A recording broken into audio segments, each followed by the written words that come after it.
Hello students, आज के lecture में अपन डिफरेंट थर्मोडायनेमिक प्रोसेसेस के बारे में डिस्कस करेंगे।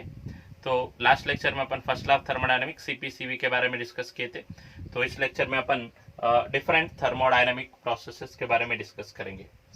तो ये डिफरेंट थर्मोडायनेमिक प्रोसेसेस में अगर अपन देखते हैं तो बहुत सारे प्रोसेसेस है। तो उसमें से इंपॉर्टेंट प्रोसेसेस मतलब कई प्रोसेसेस अपन डिस्कस करते। उसमें से पहला है आइसोबारिक प्रोसेस, दूसरा isochoric process, isothermal, adiabatic, cyclic process, free expansion of gases and polytropic gases, polytropic process, ये अपन डिस्कस करते। तो पहले अपन आइसोबारिक प्रोसेस से स्टार्ट करेंगे। आइसोबारिक प्रोसेस, तो देखिए एक प्रोसेस अगर अपन समझ में आता है तो बाकी के सारे सिमिलर होते हैं। तो देखिए आइसोबारिक प्रोसेस, तो ये आइसोबारिक प्रोसेस में क्या होता है, प्रेशर इज कांस्टेंट।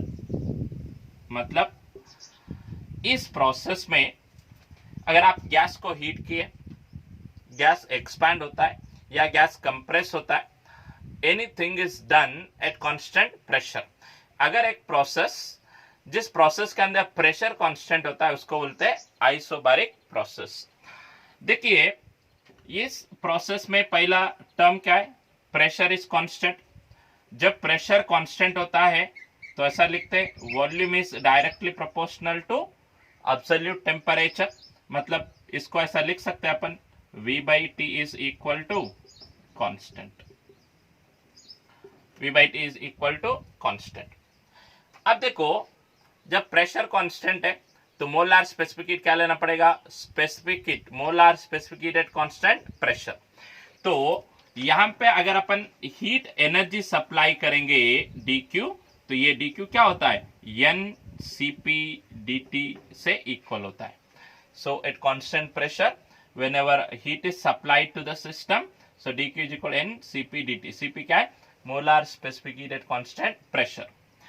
सो अगर अपन फर्स्ट लॉ ऑफ थर्मोडायनेमिक्स देखते तो फर्स्ट लॉ ऑफ थर्मोडायनेमिक्स क्या होता है, dq at p is equal to du plus dw। क्या होता है, du प्लस dw। तो यहां पे तो प्रेशर कांस्टेंट है इसलिए dw इज इक्वल टू क्या हो जाता है, सीधा सीधा pdv, क्योंकि ये p इज कांस्टेंट। तो अगर अपन ग्राफ लेते हैं तो प्रेशर और वॉल्यूम का ग्राफ अगर अपन लेते हैं, सो प्रेशर कांस्टेंट है, this is volume, so that the process will take like this. ये प्रेशर कांस्टेंट है, वॉल्यूम चेंज हो रहा है, लेकिन ये देखिए ये होता है। अभी यहां से अपने को dw फाइंड आउट करना है, वर्क डन फाइंड आउट करना है। तो अपन प्रीवियस लेक्चर में डिस्कस किए थे। So area under the PV graph will gives the work done. So system changes from AB CD, तो ये वॉल्यूम V1 है तो ये V2 है, तो क्या होता है P into V2 minus V1 will be dW। ये होता है आइसोबारिक प्रोसेस। तो ये इसका ग्राफ है। सो slope of the graph will be 0। So slope of the graph मतलब PV। तो वर्क डन, एरिया मतलब क्या होता है, area of the graph will be work done मतलब dw, सो pdv। सो ये होता है आइसोबारिक प्रोसेस। तो यहां पे एक छोटा सा नोट लिखेंगे अपन, क्या लिखे थे, cv is equal to r by gamma minus 1 और cp is equal to gamma r by gamma minus 1, ये लिखे थे। तो यहां पे जब dq at p is equal to du plus dw है, तो अगर 100 कैलोरीज ऑफ हीट अगर अपन दिए एट कांस्टेंट प्रेशर, तो उसमें से कितना इंटरनल एनर्जी चेंज करेगा और कितना वर्क डन, तो ये डिस्कस करना है।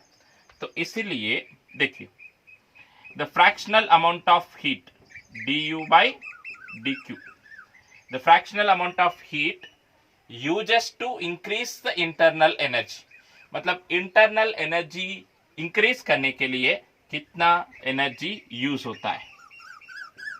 du मतलब at constant volume ncv dt लिखते हैं अपन, dq मतलब ncp dt, तो सीधा सीधा ये क्या होता है cv बाय cp मतलब 1 बाय गामा।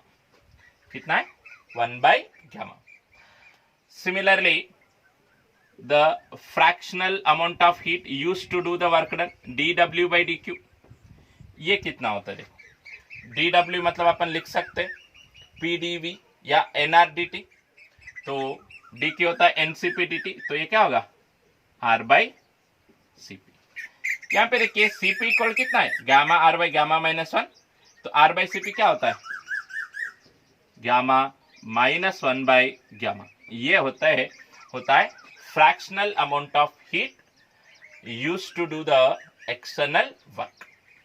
तो इसमें अगर अपन देखते हैं तो मोनो अटॉमिक या डायटॉमिक या ट्राइटॉमिक गैसेस लिए, तो मोनो अटॉमिक का गामा वैल्यू कितना होता है 5/3। मोनो अटॉमिक का गामा वैल्यू कितना होता है 5/3, so that du by dq into 100 percentage लेना है, तो 1 बाई गामा 1/5/3 मतलब 3/5, 3/5 इंटू 100 मतलब कितना होता है 60%। अगर ये 60% है तो ये कितना होता है 40%। Monoatomic same. डायटॉमिक का लिए तो गामा कितना होता है 7/5 डायटॉमिक। देखिए कितना होगा अभी du बाई dq इंटू 100 मतलब 5/7 इंटू 100, 500/7, 500/7 मतलब कितना होता है अप्रोक्सीमेटली 72%, तो dw बाई dq कितना होगा 28%।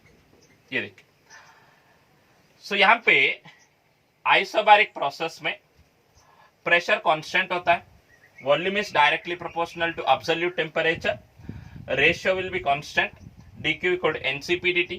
फर्स्ट लॉ ऑफ थर्मोडायनामिक्स अगर अप्लाई किए तो dqp equal to du plus dw, dw is equal to pdv। ये इसका pv डायग्राम होता है, area under the pv diagram is dw। So this is the isobaric process. तो यहाँ पे आप सिमिलरली ट्राइटॉमिक गैस के लिए भी यूज कर सकते हैं। ट्राइटॉमिक गैस का गामा वैल्यू होता है 4/3, सो दैट du बाई dq 75% होता है, dw dq 25% होता है।